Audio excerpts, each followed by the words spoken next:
السلام علیکم ورحمۃ اللہ تعالی وبرکاتہ۔ الحمد للہ رب العالمین والعاقبۃ للمتقین والصلاة والسلام علی رسولہ الکریم، اما بعد فاعوذ باللہ من الشیطان الرجیم، بسم اللہ الرحمن الرحیم۔ ان عدۃ الشہور عند اللہ 12 شہرا فی کتاب اللہ، صدق اللہ مولانا العظیم وبلغنا رسولہ النبی الامین المتین الکریم، ونحن على ذلك لمن الشاہدین والشاکرین والحمد للہ رب العالمین۔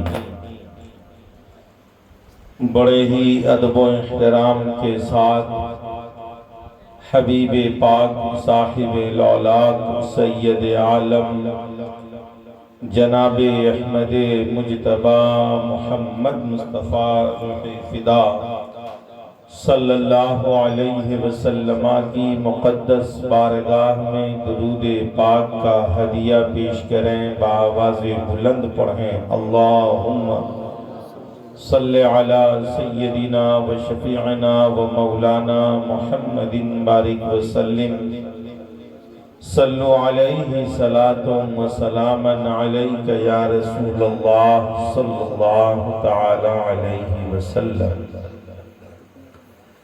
آبادی نور سرزمین چکمال شریف کے مسلمانان اہل سنت نے بارگاہ سید الشہداء امام الشہداء جگر گوشہ بطول حضرت امام حسین پاک رضی اللہ تعالی عنہ و جملہ شہدائے کرب و بلا کی بارگاہ میں خراج عقیدت پیش کرنے کے لیے گزشتہ چند سالوں سے 10 روزہ ذکر شہادت کی محفل سعید کا انعقاد کرتے ہیں۔ مولا کریم ہم سب کی اس حاضری کو قبول و منظور فرما اور اس محفل خیر کو اپنی بارگاہ میں شرف قبولیت عطا فرما۔ مجھ سے پہلے آپ تمامی حضرات نے استاذ الحفاظ حضرت حافظ ریاض احمد رفاقتی، استاذ مدرسہ اشرفیہ تیغیہ رفاقت المدارس سنبرسہ چوک ان کو سنا۔ ان سے پہلے اپنے خطیب و امام صاحب زبان و قلم شاعر بے نظیر نقیب باکمال حضرت مولانا حافظ غلام ربانی فارغ مظفرپوری صاحب کو بہت اچھے انداز میں سماعت کیا ہے۔ حضرت مولانا وسیم اکرم مرکزی صاحب وہ تشریف رکھتے ہیں، ہمارے حاجی صاحب قبلہ اور بستی اور اطراف کے جملہ ذمہ داران تشریف فرما ہیں۔ مولا کریم ہم سب کی اس حاضری کو قبول و منظور فرما۔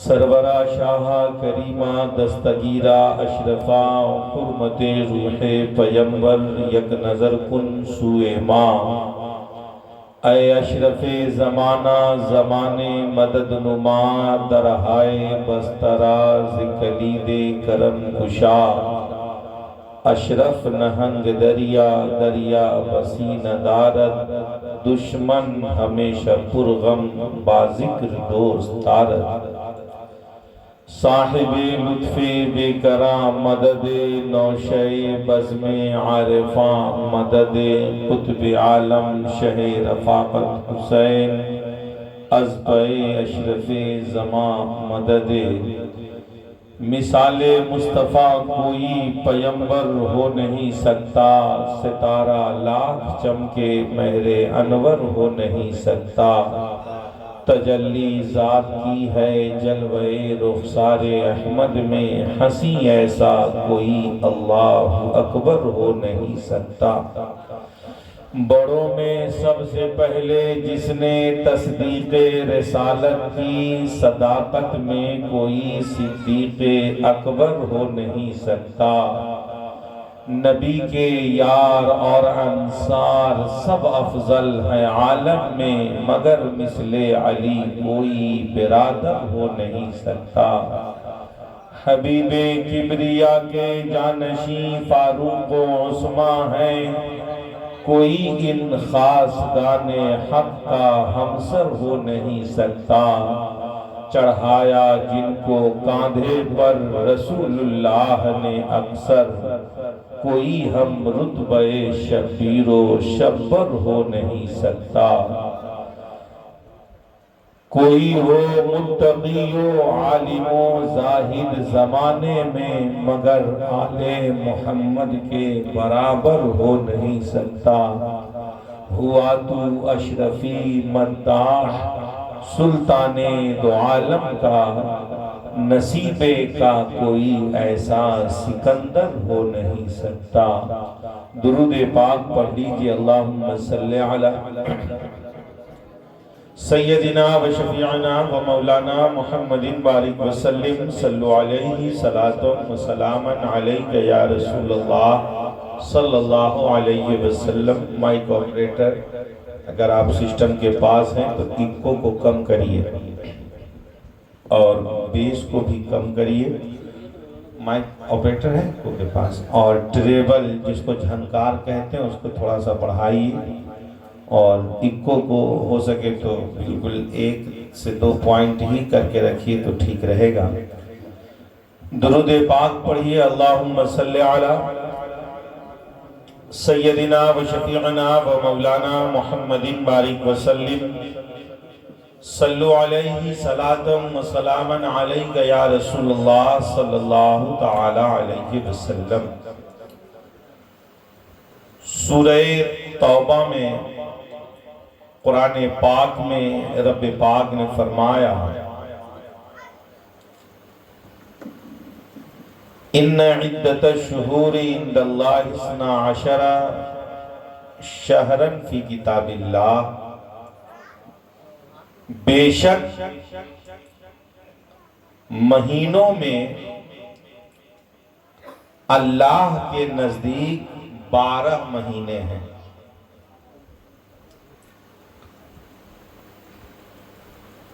اور یہ کہاں ہے؟ تو یہ اللہ کی کتاب میں ہے۔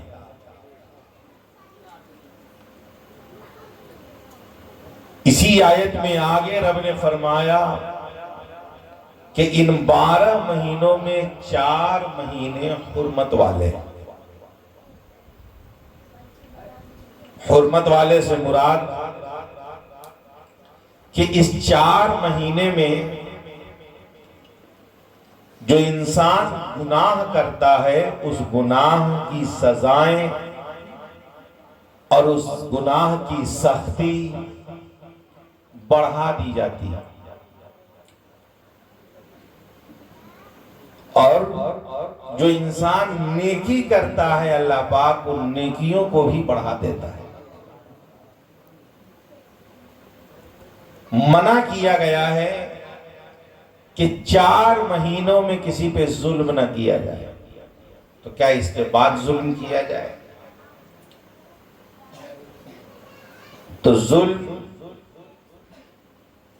نہ کرنے کے بارے میں اشارہ تو ملا، مگر کرنے کے بارے میں کوئی اشارہ ہی نہیں ملا۔ تو جب نہیں کرنے کے بارے میں مل رہا ہے، وہ بھی 4 مہینے مل رہے ہیں کہ اس میں کسی طرح کا کوئی لفڑا، کسی طرح کا کوئی جھگڑا، کسی طرح کی کوئی نا اتفاقی، کسی طرح کے ظلم و ستم کے پہاڑ، کسی کی طرح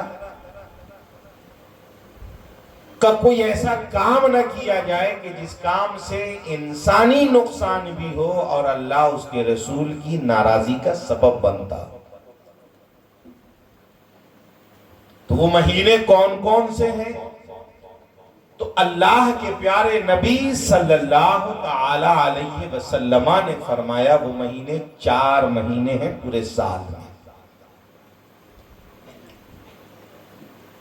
2 مہینے سال کے اخیر کے، 1 مہینے سال کے پہلے کا مہینہ، اور 1 مہینہ درمیان میں، وہ کون کون؟ تو ذی قعدہ، ذی الحجہ، محرم اور رجب المرجب، یہ 4 مہینے، یہ حرمت والے مہینے ہیں۔ ان مہینوں میں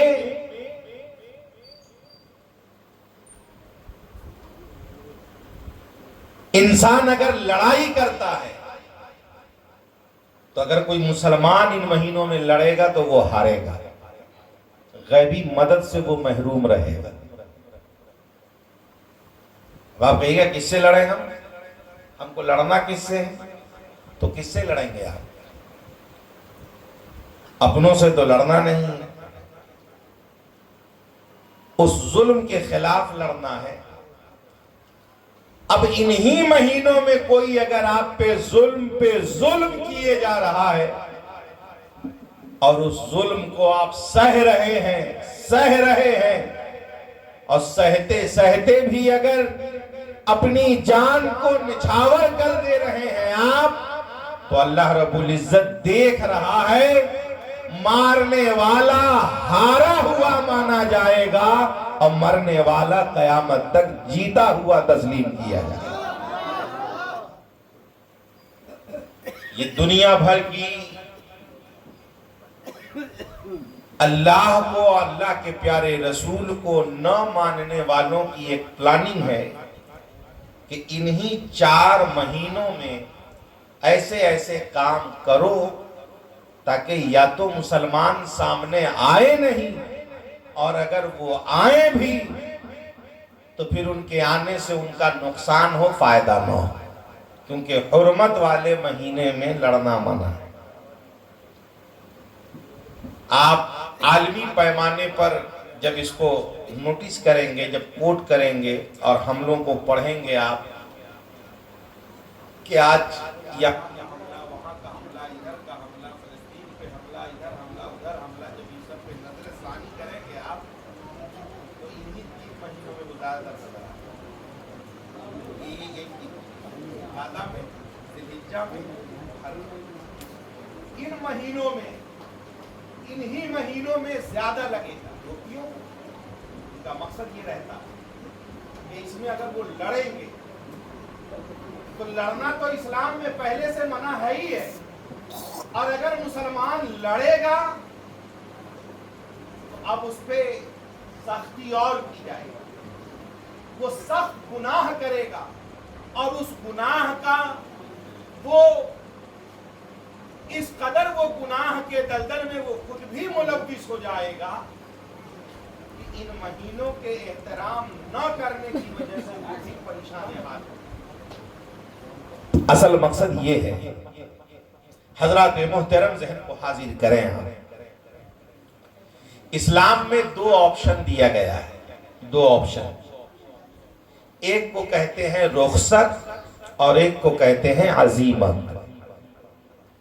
رخصت اس چیز کو کہتے ہیں کہ کسی طرح کی کوئی مصیبت آپ پر آئے، کوئی ایسا قانون بنے، کوئی ایسی شرط رکھی جائے کہ فلاں کام کریے تو آپ کی جان بچے گی، نہیں کیجئے گا تو جان جائے گا۔ مثلا ایک ایسی دوا ڈاکٹر نے تجویز کر دی کہ جس کو کھانا حرام ہے، مگر مرض کا حال یہ ہے کہ اگر نہیں کھائیں گے تو مر جائیں گے۔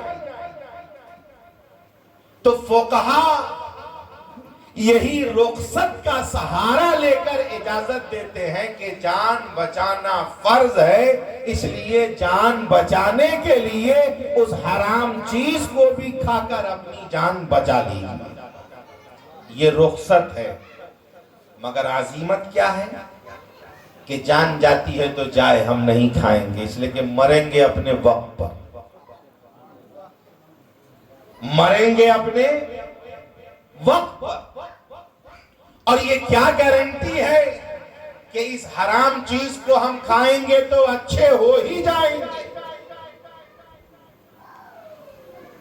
علاج کی 3 صورتیں بتائی گئی، 3 کنڈیشن، ایک علاج ضمنی، ایک علاج یقینی اور ایک علاج وہمی۔ تو علاج یقینی وہ علاج ہے کہ کوئی ایسی چیز جو قدرتی چیز ہو، میوہ ہو، پھل ہو، جس میں کوئی ملاوٹ نہ ہو، وہ من جانب اللہ وہ چیزیں حاصل ہوتی ہو، اور اس کے کھانے سے اگر انسان شفا یاب ہو جائے، اور اس کو بھی انسان نہ کھائے یہ کہہ کر کہ زندگی موت کا مالک اللہ ہے، ہم نہیں کھائیں گے، اگر اس کی موت ہوئی تو وہ گنہگار ہوگا۔ کیوں گنہگار ہوگا؟ موت اپنے وقت پہ ہوئی ہے، پھر گنہگار کیوں؟ اس لیے کہ اس نے علاج یقینی کا استعمال نہیں کیا، شہد نہیں کھایا، بادام نہیں کھایا، اخروٹ نہیں کھایا، پھل نہیں کھایا، میوہ جات نہیں کھایا جس میں کوئی ملاوٹ نہیں ہے، نہیں کھایا، اور یہ سوچ کر کہ ہم اس کو نہیں کھائیں گے، زندگی موت کا مالک اللہ ہے، لہٰذا اس حالت میں اگر اس کی موت ہوتی ہے تو علاج یقینی تھا، اگر وہ فائدہ نہ کرتا تو پھر اس میں ملاوٹ تو کچھ ہے نہیں، وہ تو من جانب اللہ چیز ہے کھانا۔ حضرات محترم ذہن کو حاضر کریں، ایک ہے علاج ضمنی، یہ میڈیکل اسٹور کی دوائیں، ان کو کھانے سے فائدہ بھی کر سکتا نہیں بھی کر سکتا۔ Ultra sound, X ray, C T scan, M R I, یہ سب علاج ضمنی میں ہے۔ ٹھیک ہے، دکھ رہا ہے، اس سے فائدہ بھی ہو سکتا ہے نہیں بھی ہو سکتا ہے، اگر وہ ہم کروا لیے تو ثواب کے حقدار ہیں، اور اگر نہیں کروائے تو گنہگار بھی نہیں ہے، کیونکہ وہ علاج ضمنی یقینی نہیں تھا۔ اور ایک ہے علاج وہمی کہ ہم نہ علاج یقینی کرا رہے ہیں نہ علاج ضمنی کرا رہے ہیں، ہم صرف بابا دھرم پال کے چکر میں صرف جھاڑ پھونک کرا رہے ہیں کہ پھونکنے سے ہی ٹھیک ہوگا، پھونکنے سے ہی ٹھیک ہوگا، اور لہٰذا اسی میں اپنا وقت گزارتے جا رہے ہیں، اور دن بدن ہم کمزور سے کمزور تر ہوتے جا رہے ہیں۔ حضرات محترم، پہلے کے جو ہمارے بزرگ تھے، جو اکابرین تھے، ان کی پیاری خصلت یہ تھی کہ وہ صرف دعا تعویذ نہیں، اپنی دعا تعویذ کے ساتھ ساتھ وہ خود اچھے حکیم ہوا کرتے تھے، وہ قدرتی جڑی بوٹیوں کا استعمال کر کے لوگوں کو دوا بھی دیتے تھے، اور اس کے ساتھ ساتھ دعا بھی کرتے تھے، اور کچھ وظیفہ بھی عطا کرتے تھے کہ وظائف پڑھو تاکہ اللہ کے رحم و کرم کی بارشیں ہوا کریں گی، اور دوا کھاؤ تاکہ بیماری کا علاج وہ دوا ہے۔ اللہ نے جو چیزیں ہماری بیماریوں کو ٹھیک کرنے کے لیے عطا کی ہیں، ان بیماریوں میں ان چیزوں کا استعمال کرنے سے ہم بیماریوں سے اپنے آپ کو بچا بھی سکتے ہیں، اور ایک لمبی زندگی پا کر اللہ اس کے رسول کو راضی کرنے والا پیارا سے پیارا عمل بھی کر سکتے ہیں۔ مگر انسان ادھر نہیں گیا، لگا رہا ادھر ہی۔ تو اپنے ذہن کو حاضر کریں، یہ ہمارے پاس آپشن ہے، رخصت کی یہ سہولت ہے کہ ہم سی ٹی اسکین کرائیں، ہم ایم آر آئی کرائیں، ہم ایکس رے کرائیں، ہم الٹرا ساؤنڈ کرائیں، بڑی سے بڑی جانچ کرائیں، مہنگا سے مہنگا ٹیسٹ کرائیں، یہ رخصت کی صورت میں ہمیں اجازت مل جائے۔ مگر انسان اگر عزیمت کو اپنے گلے سے لگائے تو پھر وہ یہی رہے کہ جب تک رہنا ہے رہیں گے۔ تو اب کیا ہے کہ اس درد سے انسان تڑپے گا، مصیبتوں میں مبتلا رہے گا، پریشان رہے گا، درد میں وہ کراہے گا، مصیبتوں کا سامنا کرے گا، انسان تڑپے گا۔ تو تکلیف اس کو ہو رہی ہے جس نے اس راہ کو چنا ہے کہ ہم نہیں کرائیں۔ ذہن کو حاضر کریے، ہم جس ملک میں رہتے ہیں اس ملک میں ہماری آبادی ہے 25 سے 20 25 28 30%. مگر آپ ڈاکٹروں کی منڈی میں جائیے تو ڈاکٹروں کی منڈی میں ہماری آبادی ہے 50 سے 70%.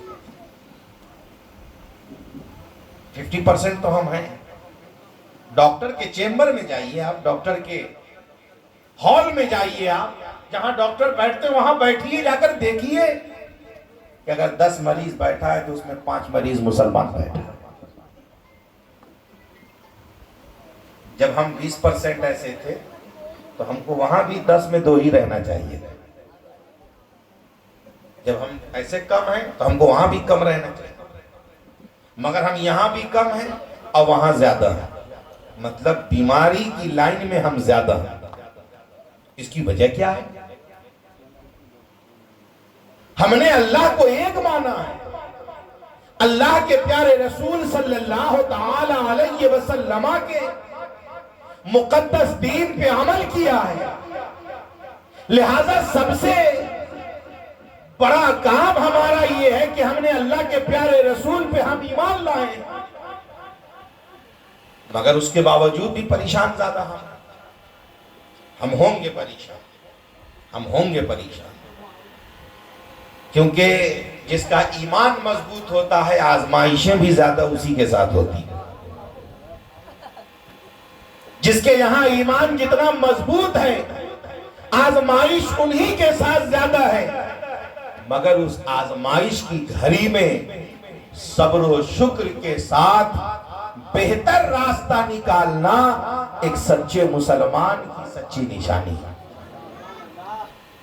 حضرات محترم, تو اس کے لیے ہمیں ضرورت اس بات کی ہے کہ ہم اپنے بچوں کو اپنے گھر میں ایک ماحول کریٹ کریں, ایک ماحول بنائیں کہ ہفتے میں ایک دن ہی صحیح ہم اپنے بچوں کو ایک دن اپنے بزرگوں کی, پروجوں کی, اپنے خاندانی بزرگوں کی, کبھی ان کے کھانے پینے کا چرچا, کبھی ان کے پہننے کا چرچا, کبھی ان کی بہادری کا چرچا, کبھی ان کی جانثاری کا چرچا, کبھی ان کی ایمانداری کا چرچا, کبھی ان کی تقوی شعاری کا چرچا, کبھی ان کی پرہیزگاری کا چرچا. اپنے خاندانی بزرگوں کی اچھی اچھی باتیں اپنے بچوں کو سنائیں کہ تیرے دادا ایسے تھے, تیرے پردادا ایسے تھے, تیرے لگر دادا ایسے تھے, اس وقت گاؤں کی حالت ایسی تھی, اس وقت ایسے کیا جاتا تھا. مگر بتانے میں یہ خیال رہے کہ سماج میں کسی کو نیچا دکھانے کے لیے نہیں, اپنے آپ کو اونچا دکھانے کے لیے نہیں, بلکہ اپنی نسل کو اپنے ماضی کا صحیح پتہ بتانے کی نیت سے پہلے اپنے گھر کی تاریخ اپنے بچوں کو بتائی جائے. ایک دن دین پاک کی پیاری پیاری باتیں انہیں سکھائی جائیں, ایکسٹرا کچھ نہیں کرنا. اگر آپ ہفتے میں ایک دن ایک پلان کریٹ کرتے ہیں کہ آج ہمارے والد صاحب کہانی سنائیں گے, تو لذت اتنی ہوتی ہے کہانی کے سننے میں کہ بچے اس دن کا انتظار کریں گے کہ جب وہ دن آئے گا تو ہمارے والد صاحب ہم کو کچھ سنائیں گے. مگر ان کے اس انتظار کو ٹوٹنے مت دیجیے. جب وہ وقت آئے تو 5 منٹ ہی صحیح کچھ سنائیے, کچھ بھی سنائیے. حضرات محترم, عرض یہ کرنا ہے کیا سنائیے, تو سب سے بہتر طریقہ ہے کہ اپنے بچوں کو ہجری کیلنڈر کی تاریخ یاد کرائیے. سب سے آسان نسخہ ہے.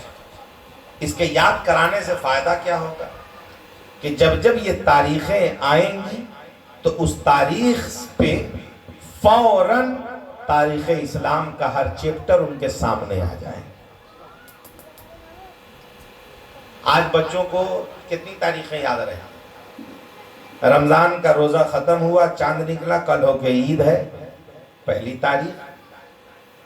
پھر بھولا رہا, بقرعید کا چاند نکلا, 2-3 دن کے بعد پتہ کیا کہ وہ چاند کب نکلا ہے یا کب بقرعید ہونا ہے, معلوم کر لیا فلاں دن 10 تاریخ ہے, تو 10 یاد رہا، 11 یاد رہا، 12 یاد رہا، اور 14 15 تک جاتے ہوئے سب سوہا ہو گیا۔ پھر اب محرم میں سیدھے چاند نکلے گا تو پتہ کیا جائے گا کہ چاند نکلا کہ نہیں، نکل گیا، اب ڈھول دھماکہ نکل جائے گا۔ اب اس کے بعد پھر یہ یاد رہے گا 10 محرم تک، کہیں کہیں تیجا تک، کہیں کہیں 40واں تک، پوری تاریخ نہیں صرف 40واں یاد رہے گا۔ اب اس کے بعد پھر شب برات آئے گا، وہ یاد ہے، ربیع الاول شریف کی تاریخ آئی وہ یاد ہے، گائے بگائے 11ویں شریف یاد ہے، کسی کو چھٹی شریف یاد ہے، اور پھر رمضان آئے گا، شب برات آئے گا، یہ یاد ہے۔ اس کے بعد سب ختم۔ اگر ان کو پوری تاریخ یاد ہو، پورا 12 مہینہ یاد ہو، تو ان کو ایسے ہی سب نہیں ختم ہو، ان کو پھر تاریخ اسلام کی پوری باتیں ان کے ذہن و فکر کے سامنے ہوں۔ پھر ماحول آج جیسا ہو یا کل جیسا ہو یا پرسوں جیسا ہو، ان کے سامنے ماحول کا کوئی اثر ہی نہیں پڑے گا، کوئی اثر نہیں پڑے گا۔ کیوں نہیں اثر پڑے گا؟ اس لیے کہ ان کے سامنے اسلام کی پیاری تاریخیں سامنے آ جائیں گی کہ ارے ہم 3 دن بھوکے ہیں تو تڑپ رہے ہیں۔ نبی پاک صلی اللہ تعالی علیہ وسلم کی پیاری زندگی میں شیب ابی طالب میں ایک لمبی مدت اس طرح سے گزری ہے کہ جب کھانے کے لیے اناج ختم ہو گئے تو سوکھے پتے کھائے گئے، سوکھے چمڑے کھائے گئے، پانی کے لیے بچے تڑپتے تھے، بلکتے تھے۔ 1-2 دن نہیں، سالوں کا یہ معاملہ تھا۔ مگر جب اللہ کے پیارے نبی صلی اللہ تعالی علیہ وسلم شیب ابی طالب میں کفار و مشرکین کے بائیکاٹ پر ذرہ برابر نبی پاک پر کوئی اثر نہ ہوا، اور نتیجہ یہ نکلا کہ بائیکاٹ کرنے والے کا منہ کالا ہو گیا، مصطفیٰ جان رحمت کے مذہب اسلام کا پرچم کا بلند و بالا ہو گیا۔ ہوا کی جانتے ہیں، ہوا کی نبی پاک صلی اللہ علیہ وسلم کے چچا جناب ابو طالب سے مکہ والوں نے کہا کہ آپ اپنے بھتیجے کو ہمارے ہینڈ اوور کیجیے۔ کیوں کیجیے؟ کیوں کیجیے؟ اس لیے ہینڈ اوور کیجیے ہمارے کہ وہ ہمارے خاندانی خداؤں کو برا بھلا کہتا۔ تو جناب ابو طالب نے کہا، نبی پاک کے چچا ہیں، جانثار ہیں، کہا کہ میرے رہتے ہوئے محمد عربی پر کوئی انگلی بھی نہیں اٹھا سکتا ہے۔ تو مکہ والوں نے ایک میٹنگ بلائی کہ بائیکاٹ کیا جائے، سوشل بائیکاٹ۔ اس بائیکاٹ کی بڑی عجیب داستان ہے۔ یہ جو آج ورلڈ لیول پہ جو آپ تنظیمیں دیکھتے ہیں، ناٹو ہے، برکس ہے، OIC ہے، یہ ہے، یہ سب آج کی تنظیم نہیں ہے، یہ سب آج کا ٹرک نہیں ہے، یہ سب طریقہ میرے نبی کا سکھایا ہوا ہے۔ تو مکے میں ایک دستور تھا کہ لوگ حلف لیتے تھے کہ ہم تمہارے ساتھ رہیں گے، جینے مرنے میں ساتھ رہیں گے، لڑیں گے بھی تمہارے ساتھ، کمائیں گے بھی تمہارے ساتھ، رہیں گے بھی تمہارے ساتھ، اور رشتہ داری اپنے حساب سے کریں گے، صرف معاملات میں ساتھ ساتھ رہیں گے، عبادت اپنے حساب سے کریں گے، تجارت اپنے حساب سے کریں گے، مگر معاملات میں ہم تمہارے ساتھ ساتھ رہیں گے۔ تو اس میں یہودی بھی شامل ہوا کرتے تھے۔ تو جب شیب ابی طالب کے لیے جب بائیکاٹ کی بات سامنے آئی تو اس بائیکاٹ کی گھڑی میں کچھ یہودی گھرانے جنہوں نے بنو ہاشم کے ساتھ رہنے کے لیے جنم و جنم کا قسم کھایا تھا، ان لوگوں کے پاس گئے کفار مکہ، کہا کہ تمہارا کیا ہوگا؟ تو کہا ہمارا کیا ہوگا؟ جب ان کا بائیکاٹ ہوگا تو ہمارا بھی بائیکاٹ ہوگا، ہم تو انہی کے ساتھ رہیں۔ تو کہا رہنا کہاں ہے؟ تو مکہ میں پہاڑیوں کے درمیان جہاں قریش قبیلے کا پہلے گھر ہوا کرتا تھا، وہی جگہ منتخب کی گئی کہ یہیں رہنا ہے۔ ہر طرف سے پہاڑی ہے، کسی کا آنا جانا نہیں، کوئی شادی نہیں، کوئی آپ سے ملے گا نہیں، آپ سے کوئی سامان خریدے گا نہیں، آپ سے کوئی سامان بیچے گا نہیں، نہ آپ سے ملنا جلنا، سب بند۔ جناب ابو طالب نے سب کو قبول کر لیا، کہا ٹھیک ہے، ہم محمد عربی کو تمہارے سپرد نہیں کریں گے۔ نبی پاک کے گھر میں ام المومنین حضرت خدیجۃ الکبریٰ ہے۔ ابھی تک نبی پاک نے اپنا دوسرا نکاح نہیں فرمایا تھا۔ 6 اولادیں دنیا میں آ چکی تھی، 4 بیٹے، 4 بیٹیاں، 2 بیٹے۔ 2 بیٹوں کا انتقال ہو چکا تھا، 4 بیٹیاں باحیات تھیں۔ 4 میں سے 3 کا نکاح ہو چکا تھا، 1 کنواری تھی جن کا نام خاتون جنت حضرت فاطمہ الزہرا ہے۔ ام المومنین حضرت خدیجۃ الکبریٰ نے کہا کہ بائیکاٹ کرنے والے کو مبارک ہو، بائیکاٹ کریں، مگر ہم آپ پر ایمان لائے ہیں، جان تو دے دیں گے مگر ہم ایمان سے منہ نہیں موڑیں۔ لہذا یہ پورا بنو ہاشم کا قبیلہ شیب ابی طالب میں قیام پذیر ہو گیا۔ اناج جو تھا وہ ختم ہوا۔ جب لوگ بیچنے آتے تھے باہر سے سامان، تو یہ ابو لہب، یہ عتبہ اور شیبہ اتنی بدتمیزی کرتے تھے کہ یہ لوگ پہلے ہی دور ہی نبی پاک کے قبیلے کے پاس آنے سے پہلے ہی پورے سامان کو خرید لیتے تھے کہ جب پورا سامان خرید لیں گے تو بچے گا ہی نہیں جو وہاں بیچنے جائے۔ پورا سامان خرید۔ کبھی کبھی ایسا کرتے تھے کہ سامان کی قیمت بڑھا دیتے تھے، قیمت بڑھا دیتے تھے کہ کیسے بیچ رہے ہو؟ اگر اس نے کہا 1 درہم میں، کہا رہے ہم تو 50 درہم میں لینے کو تیار ہیں، 1 درہم میں کیوں؟ اب اس کا من تھوڑا سا ڈول جاتا تھا، وہ ایک کو بیچا 50 درہم میں، بس وہی قیمت ہو گئی 50 درہم۔ اس کا پلان تھا ابو لہب کا، عتبہ کا، شیبہ کا، ابو جہل کا، ابو سفیان کا، سب کا یہ پلان یہ ہوتا تھا کہ مہنگی چیز کرو تاکہ اس قبیلے کا جلدی مال ختم ہو جائے۔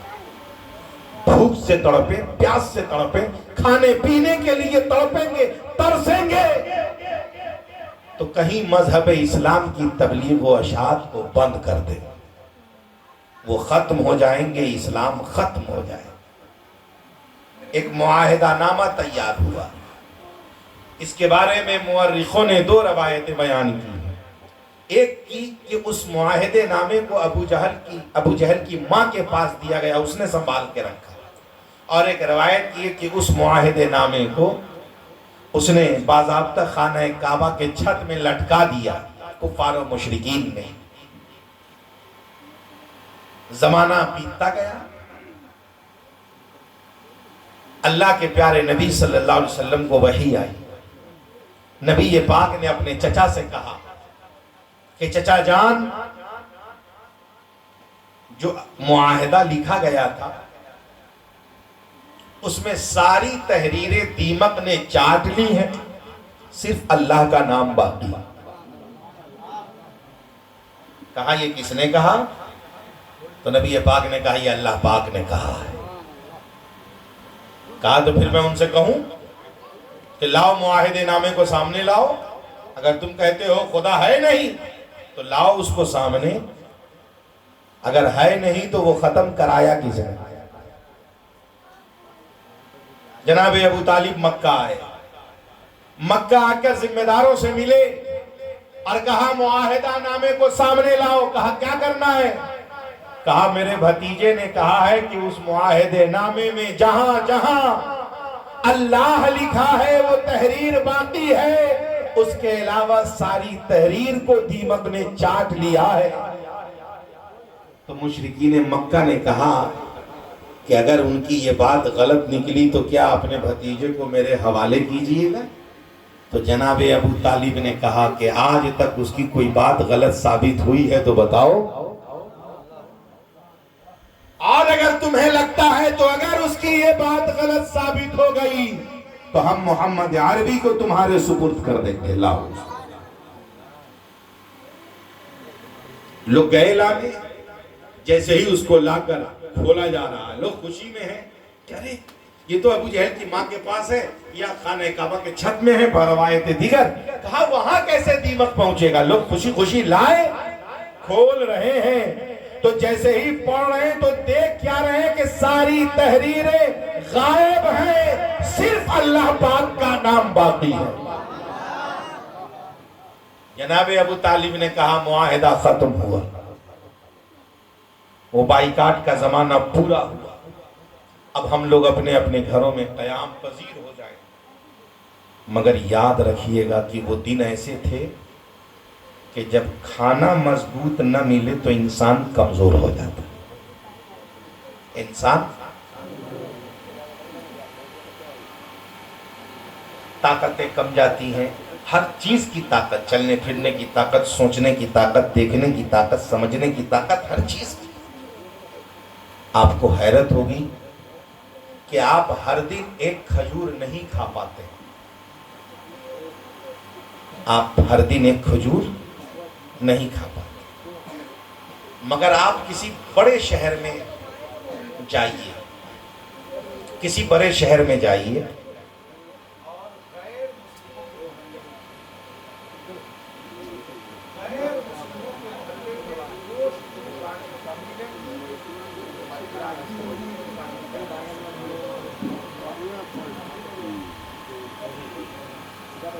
آج ہم نے جو کھانا چھوڑ دیا، مگر اس کو غیر اوٹس کے نام پہ جو کو کھا رہے ہیں، ملٹی گرین آٹے کے نام پر وہ جو کی روٹی کھا رہے ہیں، مگر ہم کو کیا ہوا؟ جس نبی نے اتنا شاندار ہمیں ڈش دیا ہو کہ شہد اگر دسترخوان پہ ہو تو اس گھر میں کبھی سالن کی کمی نہیں ہو سکتی ہے، مگر ہم ہیں ایسے مسلمان کہ 3 برس ہو جاتا ہے شہد کھائے ہوئے۔ آپ بتائیے، نہ کھجور ہمارے گھر میں ہے، نہ شہد ہمارے گھر میں ہے، بھی کھجور تو 40 روپے میں آدھا کلو والا، یہ جو سب سے سڑا ہوا ہے وہی سے روزہ افطار ہوگا۔ حضرات محترم، عرض کرنا اپنے ذہن کو بدلیے، اور وہ بدلے گا ڈائٹ پلان سے نہیں، وہ پلان بدلے گا مصطفیٰ جان رحمت صلی اللہ علیہ وسلم کی سیرت کو پڑھنے سے۔ نبی پاک صلی اللہ تعالی علیہ وسلم کا پورا قبیلہ بنو ہاشم آیا باہر، مگر ہفتے دن کے بعد چچا کا انتقال ہو گیا، بڑے کمزور ہو چکے تھے، نبی پاک کو بڑا صدمہ پہنچا، چچا کا انتقال ہوا، اس کے کچھ ہی دنوں کے بعد ام المومنین حضرت خدیجۃ الکبریٰ کا وصال ہو گیا۔ نبی پاک نے ام المومنین حضرت خدیجۃ الکبریٰ کے رہتے ہوئے اپنا دوسرا نکاح نہیں فرمایا۔ نبی پاک بے پناہ محبت کرتے تھے ام المومنین حضرت خدیجۃ الکبریٰ سے، آپ فرماتے کہ خدیجہ وہ ہے کہ جس نے سب سے پہلے ہم پر ایمان لایا۔ لوگ کہتے ہیں کہ پیر صاحب کو چیک کرنا ہے کہ کون پیر صاحب اچھے ہیں، تو اس کا سب سے آسان نسخہ ہے کہ پتہ کریے کہ کون پیر صاحب سے اس کی بیوی مرید ہے۔ سب سے آسان تھرمامیٹر یہی ہے کہ اگر کسی پیر سے ان کی بیوی مرید ہوگی تو سمجھ جائیے وہ پیر صاحب بڑے نیک ہیں۔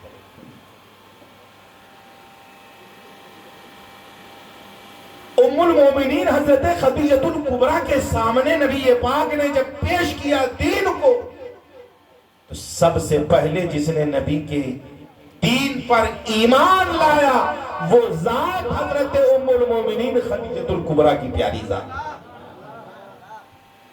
پہلے والوں میں ایک فہرست ہے کہ حضرت ابوبکر صدیق ہیں، حضرت علی ہیں، دیگر ہیں، تو حضرت امام اعظم ابو حنیفہ نے ان کو یوں سجا دیا کہ عورتوں میں سب سے پہلے جو ایمان لائی وہ حضرت خدیجۃ الکبریٰ ہیں، مردوں میں بڑوں میں جو سب سے پہلے ایمان لائے وہ حضرت ابو بکر صدیق ہیں، بچوں میں جو سب سے پہلے ایمان لائے وہ حضرت علی کرم اللہ وجہہ الکریم ہے۔ اس طرح سے بانٹ دیا۔ حضرات محترم اپنے ذہن کو حاضر کریں، نبی پاک صلی اللہ علیہ وسلم کو بڑا صدمہ پہنچا۔ آقا کریم علیہ الصلوۃ والتسلیم ابھی بھی مکے میں۔ مکہ والے تھک گئے۔ تھک کیوں گئے؟ تھک اس لیے گئے کہ ہم نے تو کوشش کی تھی کہ اسلام مکے میں ختم ہو جائے گا، مگر یہاں تو محمد عربی اور مضبوط ہو گئے، اور مضبوط ہو گئے۔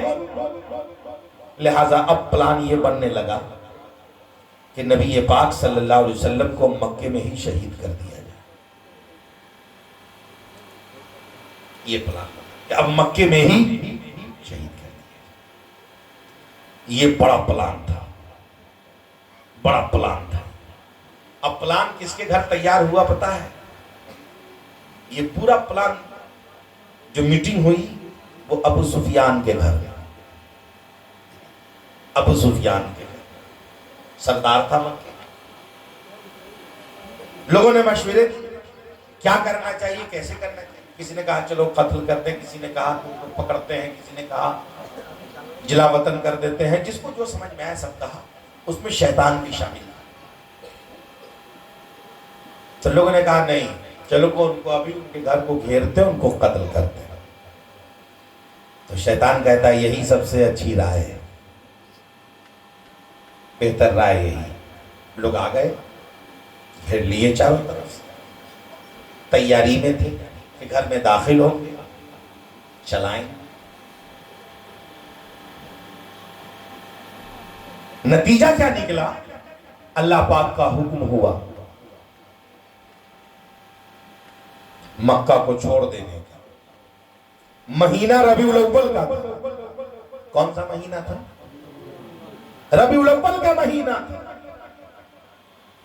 جبکہ یہ ہجرت کرنے کی پلاننگ محرم سے ہی چل رہی تھی۔ کب سے؟ محرم سے ہی یہ پلاننگ چل رہی تھی کہ ہجرت کیا جائے۔ بہت سارے لوگ ہجرت کر کے بغل بغل جگہ گئے بھی، نبی پاک نے بھیجا بھی۔ تو یہ کفار مکہ کو لگا کہ اگر نبی پاک صلی اللہ علیہ وسلم یہاں سے نکل گئے تب تو مذہب اسلام کو روکنا اب اور مشکل ہو جائے۔ لہذا ربیع الاول کا مہینہ تھا، کفار مکہ نے پلان سیٹ کیا تھا کہ نبی پاک کو ختم کیا جائے گا۔ اللہ کا حکم ہوا کہ آپ چلیں۔ تو بہت سارے لوگوں کی امانتیں تھیں نبی پاک کے پاس۔ حیرت، جو لوگ کھڑے تھے جان لینے کے لیے، ان لوگوں نے اپنی قیمتی قیمتی چیزوں کو بھی یہیں رکھا تھا۔ ان کو یہ پتا تھا کہ یہاں کسی چیز میں کوئی خیانت نہیں کی جاتی۔ تو نبی پاک صلی اللہ علیہ وسلم نے حضرت علی کرم اللہ وجہہ الکریم کو بلایا، سنو علی، آپ بستر پہ لیٹ جائیں، اور کام دیا کہ اگلے دن یہ سامان فلاں ابن فلاں کو، یہ فلاں ابن فلاں کو، یہ فلاں ابن فلاں کو، ساری امانتیں سب کو لوٹانے کے بعد اپنی سہولت کے مطابق آپ مدینے آ جائیں گے۔ نبی پاک نے حضرت علی کو اپنے بستر پر لوگوں کو بہلانے کے لیے نہیں سلایا تھا، بلکہ ان لوگوں کی امانتوں کو لوٹانے کے لیے سلایا۔ یا پھر یوں بھی سمجھیں کہ نبی پاک کا بستر خالی ہوتا تو وہ ترنت اداس ہو جاتے، تو نبی پاک نے ان کے دل کو ترنت توڑنا بھی مناسب نہیں سمجھا۔ بستر پہ حضرت علی کو سلایا۔ حضرت علی کا بیان بے شمار جگہ یہ درج ہے کہ اس دن جیسی نیند کبھی نہ آئی۔ پوچھا گیا کیوں؟ کہا اس دن اس یقین سے سویا تھا کہ زندہ اٹھوں گا۔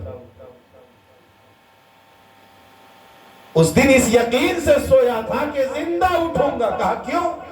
کہا ہر دن سوتا تھا یہ سوچ کر کہ اب آنکھ کھلتی ہے یا نہیں وہ تو اللہ جانے، مگر اس دن یقین کامل تھا کہ زندہ اٹھوں گا، کیونکہ جو کام مصطفیٰ نے دیا ہے جب تک وہ کام کروں گا نہیں میری موت ہوگی نہیں،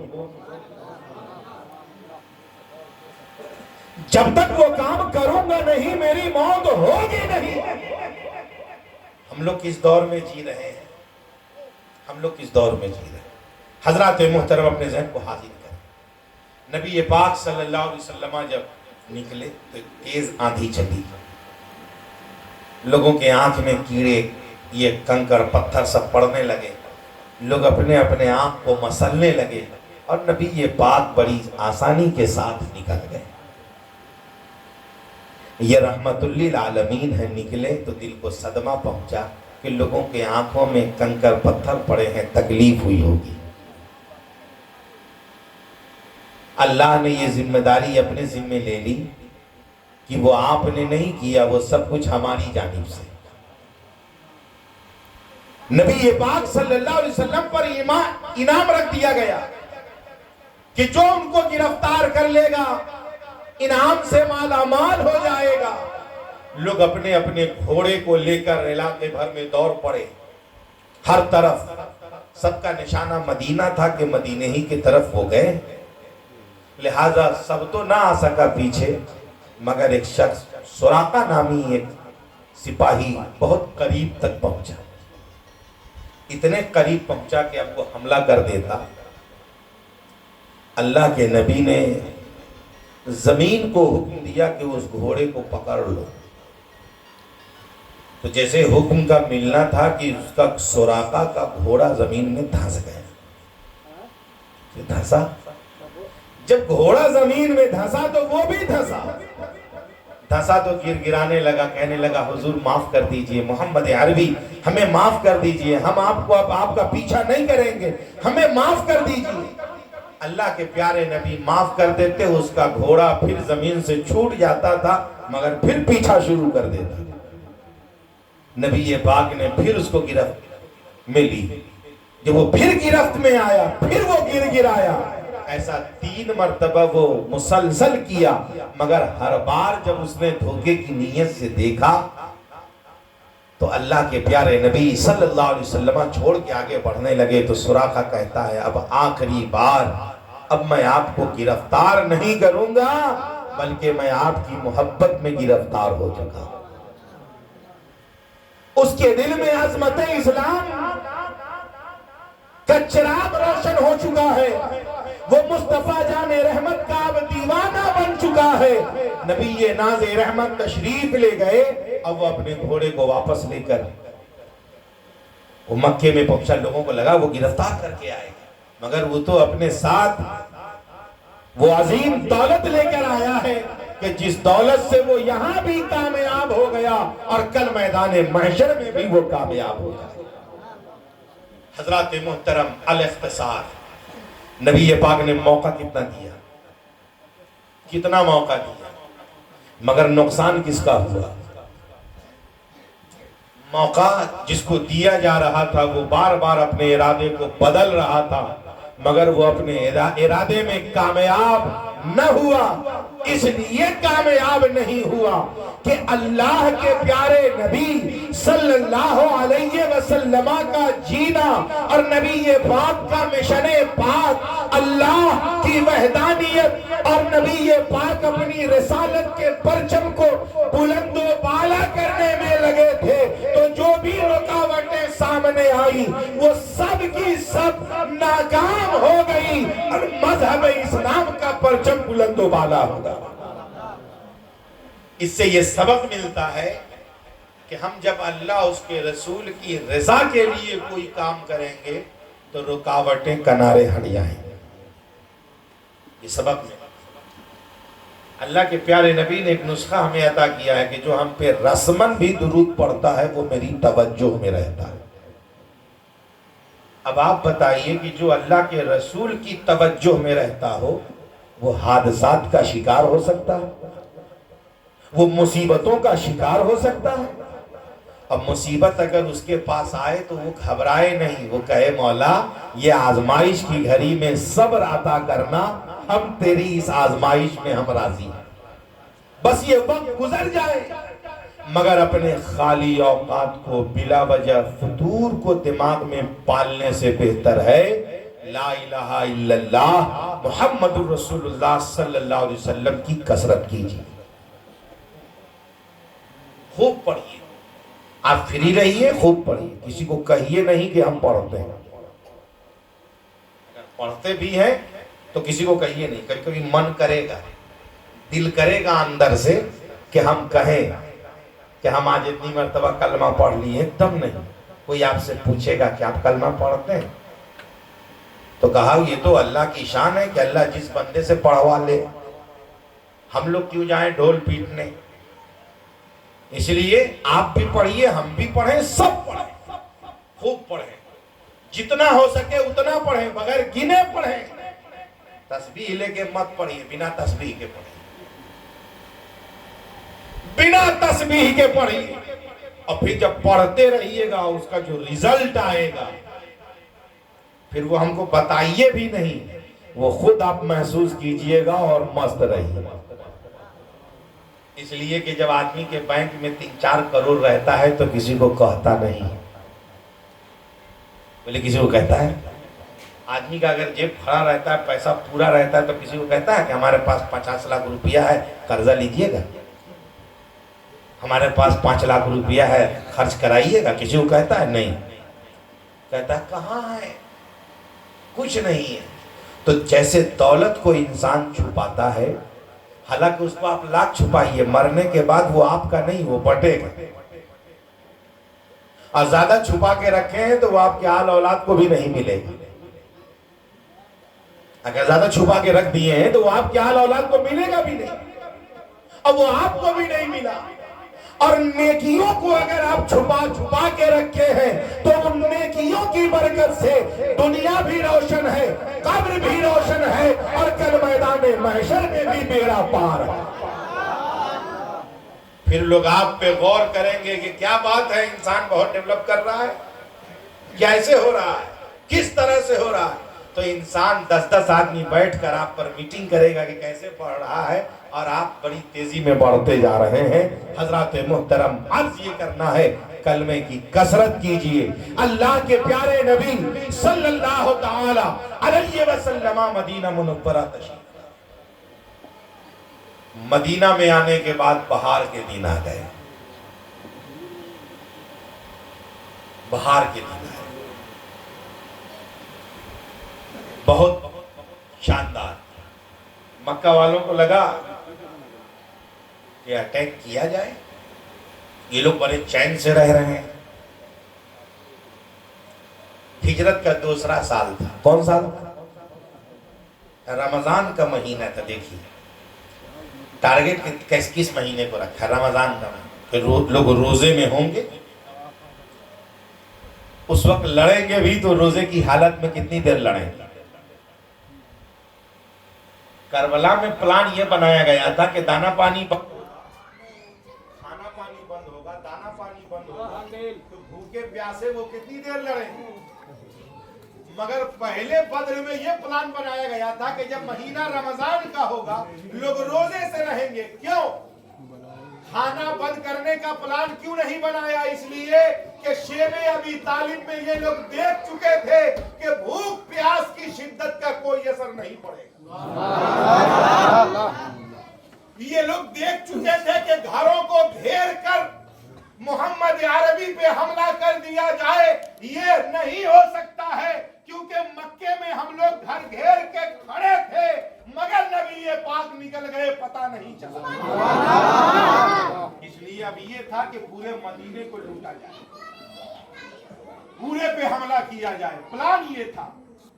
حضرات محترم، رمضان کا مہینہ مکے کے باہر بدر کے میدان میں، بدر کے مقام پر 1000 سے زیادہ لوگ پہنچے، پوری تیاری کے ساتھ۔ اور یہاں مصطفیٰ جان رحمت کی جانب 313 مسلمان تھے۔ کتنے تھے؟ اس 313 میں سے 312 گئے جنگ میں، ایک رہے مدینے میں. وہ ایک کون تھے؟ وہ حضرت امیر المومنین عثمان غنی رضی اللہ تعالی. کیوں رک گئے؟ ان کو بھی جانا تھا. تو اللہ کے پیارے نبی نے ان سے کہا کہ آپ کی بیوی کی طبیعت علیل ہے، لہٰذا ابھی وہ بیمار ہے، ابھی اس کو آپ کی ضرورت ہے، تو بیوی کی عیادت میں رہنا یہ جنگ میں شریک ہونے سے بہتر ہے. لہذا اجر وہی ہے، بدلہ وہی ہے، انعام وہی ہے. تو مال غنیمت جو تقسیم ہوا وہ 313 جگہ، وہ اس لیے کہ حضرت عثمان غنی کو بھی جنگ میں شریک ہونے کا ثواب حاصل ہوا. حضرات محترم اپنے ذہن کو حاضر کریں. یہ مکہ کے سردار لوگ پوری پلاننگ کے ساتھ آئے کہ حملہ کریں گے، لوٹ لیں گے، ساری تیاری تھی. جب لوگ آتے تھے مکہ کہ یہ لوگ کیا تیاری کرتے ہیں، تو رمضان شریف میں بس کیا کام ہے؟ کام ہے مسواک کیجئے، اور تو کوئی کام ہے نہیں. وضو کرنے میں بھی اتنا احتیاط کہ پانی حلق سے نیچے نہ اترے، مسواک کیجئے. مسواک کا آپشن تھا، مسواک کیجئے. تو مشرکوں کو لگتا تھا کہ یہ لوگ اپنے دانت کو مضبوط کر رہے ہیں، ہتھیار تو ہے نہیں، گھوڑا تلوار سب ملا کے 8-10 پیس تھا، اس سے زیادہ تھا نہیں. کہا تلوار نہیں، یہ لوگ دانت کو پجا رہے ہیں. استغفر اللہ معاذ اللہ، جس کو جو سمجھ میں آئے. اترے میدان میں 312. اب باری آئی کہ نبی پاک کے خیمے کے پاس کون رہے گا. حضرت علی کہتے ہیں یہیں پر جب پوچھا گیا حضرت علی سے کہ تم میں بہادر سب سے کون ہے، تو حضرت علی نے کہا ہم میں سب سے بہادر حضرت ابو بکر صدیق. پوچھا وہ کیسے؟ تو کہا بدر کے مقام میں جب پوچھا گیا تھا کہ نبی پاک کے خیمے کا پہرے دار کون ہوگا، تو سب سے پہلے ابو بکر صدیق نے کہا تھا میں. کیوں؟ کہا بدر کا منظر الگ تھا، باپ ادھر تھا، بیٹا ادھر تھا، بیٹا ادھر تھا، باپ ادھر تھا، بھائی ادھر تھا، بھائی ادھر تھا، چچا ادھر تھا، بھتیجا ادھر تھا. ایک رشتہ دار سے لڑنے آئے تھے، خونی رشتہ ٹکرانے والا تھا، مگر ایک طرف خونی رشتے کا جنون تھا اور دوسری طرف ایمان کے جذبے کی بات تھی اور مصطفیٰ جان رحمت صلی اللہ علیہ وسلم کی محبت کا معاملہ. ادھر حضرت ابوبکر صدیق کے بیٹا ہیں، ان کے والد ہیں، سب ادھر سے. تو مسئلہ یہ نہیں تھا کہ لڑنا تھا، مسئلہ یہ تھا کہ سامنے بیٹا بھی آ سکتا ہے، وہاں پہ اب رشتہ داری نبھائیں گے یا تلوار چلائیں. نبی پاک جس خیمے میں تھے سب سے زیادہ حملہ اسی پر، سب کا نشانہ اسی پر تھا. حضرت ابوبکر صدیق کھڑے ہو گئے نبی پاک کے خیمے کے پاس. حملہ کرنے کے لیے کوئی اور نہیں بڑھا، حضرت ابوبکر صدیق کا بیٹا بڑھا. جب بیٹا بڑھا تو باپ بیٹے میں بھیڑنت ہو گئی.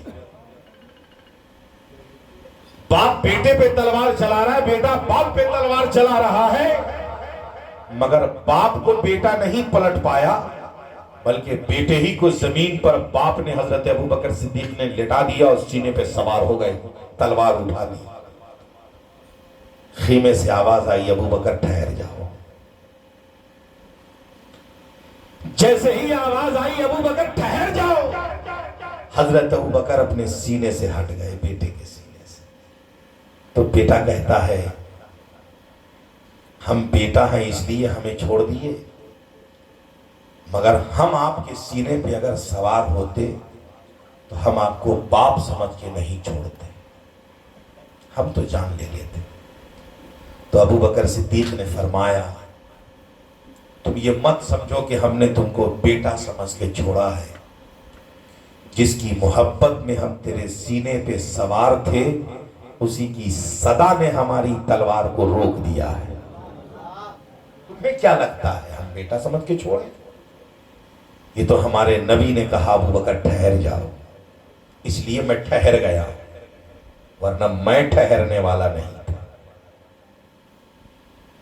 بیٹے کا دل موم ہو گیا کہ ہم جن کے خیمے پہ حملہ کرنے آئے، میرا باپ میرے سینے پہ سوار تھا، میرا باپ چاہتا میری جان لے لیتا،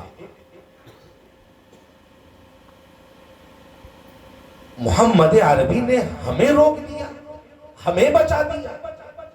ہمارے باپ نے نہیں بچایا، اللہ کے نبی نے بچایا۔ ہم جن کی جان لینے آئے انہوں نے بچایا،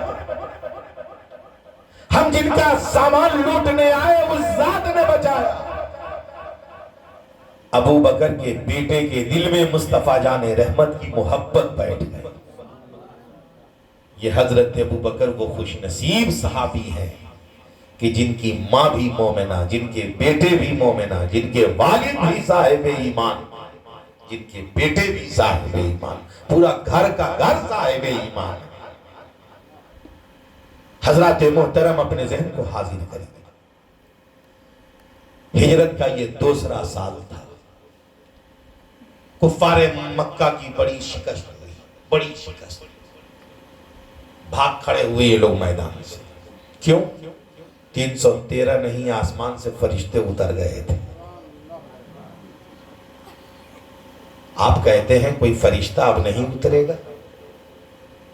اگر فرشتہ نہ اترتا نا تو قیامت کب آ جاتی؟ آپ کس بھول بھلائیے میں ہیں؟ کس بھول بھلائیے میں ہیں آپ؟ اتنا پاپ ہو رہا ہے، دنیا باقی ہے؟ اتنا ظلم ہو رہا ہے، دنیا باقی ہے؟ یہ اللہ والوں کے انہی برگزیدہ بندوں کا صدقہ ہے کہ جنہوں نے سب کو بچا کے رکھا ہے۔ وہ بھلے ہم کو نہیں دکھتے، ہم کو کیا، وہ ایسے ایسے اللہ کے بندے ہیں کہ جن کو خود بھی نہیں پتا ہے کہ وہ اہم ہیں، ان کو خود بھی نہیں پتا۔ اللہ جن کو چنتا ہے وہ اللہ جانتا ہے، بس اس بندے کو بھی پتا نہیں ہوتا کہ ہمیں اللہ نے چن لیا ہے، اور اسی کے صدقے سب کا بیڑا پار رہتا ہے۔ جیسے مثلا جہاں پہ 40 مسلمان بیٹھے ہوں اس میں ایک اللہ کا ولی ہے، جہاں پہ 40 مسلمان بیٹھے ہوں اس میں ایک اللہ کا ولی ہے، مگر کون ہے اللہ کا ولی یہ اس ولی کو بھی پتا نہیں ہے۔ کس ڈریس میں ہے، کس لباس میں ہے، کس بھیش میں ہے، کس کا بیٹا ہے، کس کا باپ ہے، کس کا بھائی ہے، کس کا بھتیجا ہے، یہ اس کو بھی نہیں پتا ہے، مگر وہی ایک ولی کی وجہ سے سب کی دعا قبول ہو رہی ہے۔ حضرات محترم، اس لیے عرض کرنا ہے کہ ہم اپنے ایمان کو مضبوط رکھیں اور اپنے بچوں کو اپنے نبی کی پیاری سیرت کا مطالعہ کرائیں، سنائیں، بتائیں، پڑھائیں، سمجھائیں۔ ذہن کو حاضر کریے، یہ جو ہجری کیلنڈر، ابھی کتنی ہجری چل رہی پتا ہے؟ 1448 کی شروعات ہو گئی، 1448 کی شروعات، محرم کا پہلا مہینہ۔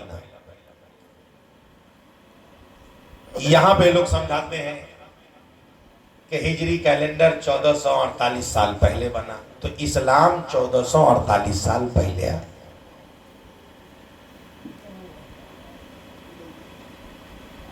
ہمارے بھارت میں 5 طرح کے کیلنڈر چلتے ہیں: گریگورین، ہجری کیلنڈر، وکرم سنوت، بنگلہ، اور یہ جو گتے جو نیپال والے کا چلتا ہے۔ 5-6 طرح۔ سب سے پرانا کیلنڈر یہودیوں کا ہے، مگر وہ ہمارے یہاں رواج میں نہیں، یہودیوں کے یہاں وہی راجی۔ مگر حیرت کی بات ہے، مہینہ سب کے یہاں 12 ہے۔ وہ ہو کیوں نہیں؟ اس لیے کہ اللہ نے جب مہینے کو 12 بنایا ہے تو اس کو کوئی 13-11 کرے کیسے؟ ذہن کو حاضر کریں آپ۔ یہ 17 ہجری میں، کتنی ہجری میں؟ 17 ہجری میں حضرت عمر فاروق کا پیارا دور تھا۔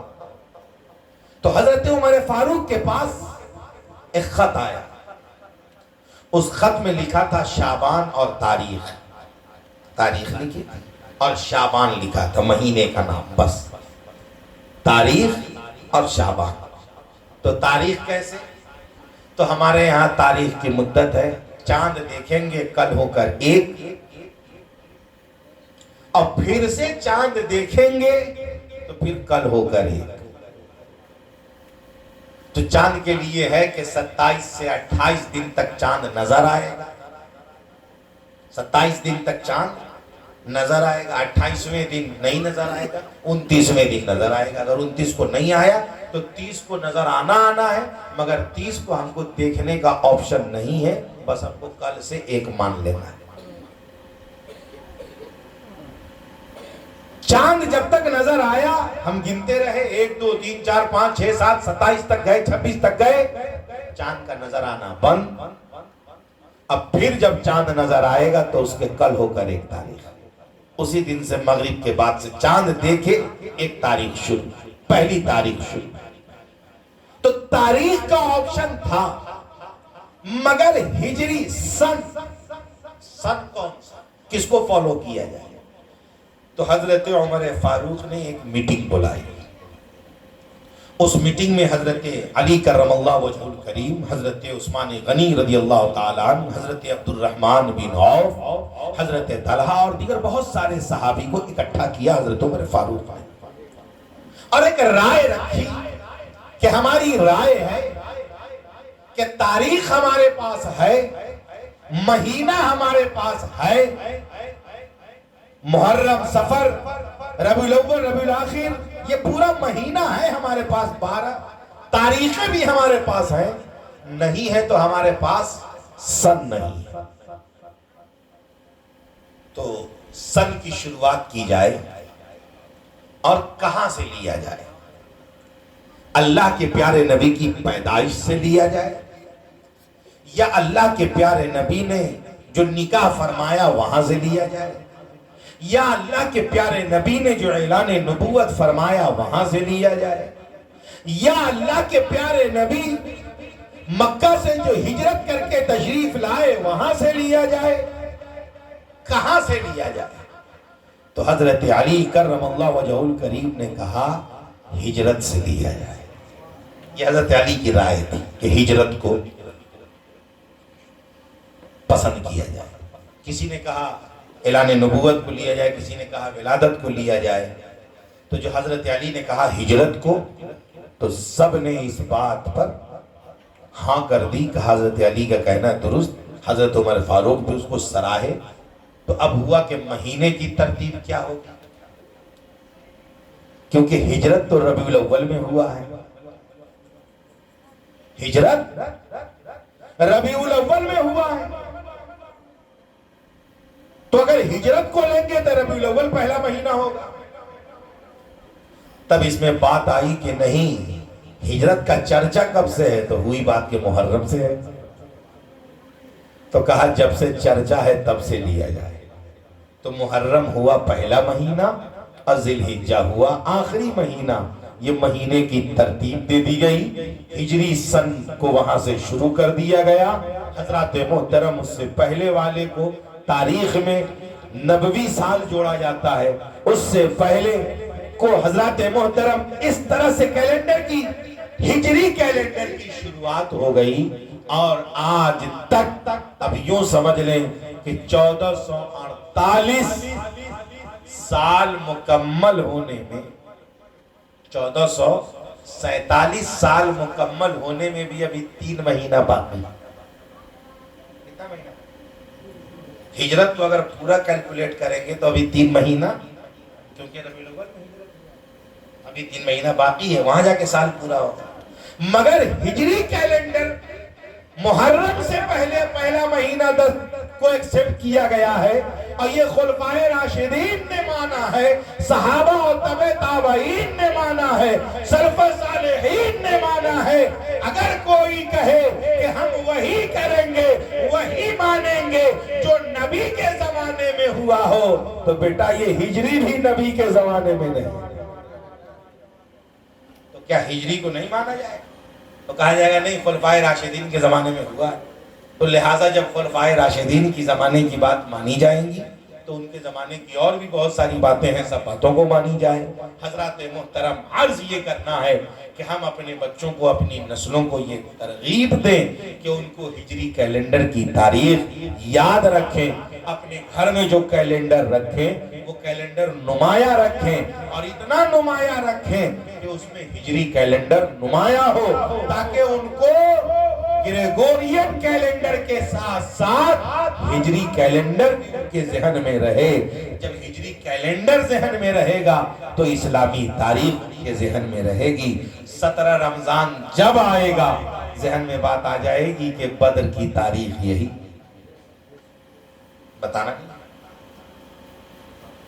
21 رمضان حضرت علی یاد آئیں گے، 3 رمضان حضرت خاتون جنت یاد آئیں گی، اس طرح سے سالوں بھر سب کے سب یاد آتے رہیں گے۔ ہم بزرگوں کے آراز کرتے ہیں اسلامی کیلنڈر سے، اور ہمارے یہاں اگر کسی کے شوہر کا انتقال ہو تو عدت کی جو مدت ہوتی ہے وہ بھی ہجری کیلنڈر کے حساب سے، اور اگر کسی کو طلاق ہو اس میں جو عدت ہو وہ بھی ہجری کیلنڈر کے حساب سے۔ ہم جو نماز کے قضا نماز کو جو پڑھیں گے اس میں بھی ہجری کیلنڈر کے حساب کو جوڑیں گے، اور ہم جو روزہ رکھیں گے وہ بھی ہجری کیلنڈر کے حساب سے، اور ہم اپنے قضا روزے کو بھی جو کاؤنٹ کریں گے وہ بھی ہجری کیلنڈر کے حساب سے۔ تو ہجری کیلنڈر 360 دن سے زیادہ نہیں ہوگا اور 352 دن سے کم نہیں ہوگا۔ 352 دن سے کم نہیں ہوگا۔ اگر سب مہینے کو 30 مان لیں تو 360۔ حضرات محترم، اس لیے عرض کرنا ہے کہ یہ جو کربلا میں ہوا، یہ کربلا میں ایسا اچانک نہیں کہ اچانک ہو گیا، یہ تو ابھی یہاں سے ہوتا آیا ہے، اور کربلا میں جو ہوا اس سے بڑی بڑی سازشیں امام حسین کی پیدائش سے پہلے رچی گئی۔ نبی پاک صلی اللہ علیہ وسلم پر، ان کے صحابہ پر، خلفائے راشدین پر، نبی کے چاہنے والوں پر طرح طرح کی مصیبتیں کہ پہاڑ توڑے گئے ہیں، مگر یاد رکھیں مذہب اسلام کا سپاہی بن کر جو میدان میں کھڑا تھا وہ کل بھی کھڑا تھا، اور آج بھی اس کے نام کا جھنڈا گڑا ہوا ہے، قیامت تک ان کے نام کا پرچم بلند و بالا رہے گا۔ اس لیے بہتری اسی میں ہے کہ جیے تو اللہ اس کے رسول کی رضا کے لیے، پھر موت بھی ہوگی تو اللہ اس کے رسول کی رضا میں موت ہوگی۔ انشاءاللہ العزیز مزید باتیں کل پیش کی جائیں گی۔ وما توفیقی الا باللہ۔ السلام علیکم ورحمۃ اللہ۔ کھڑے ہو کر صلاۃ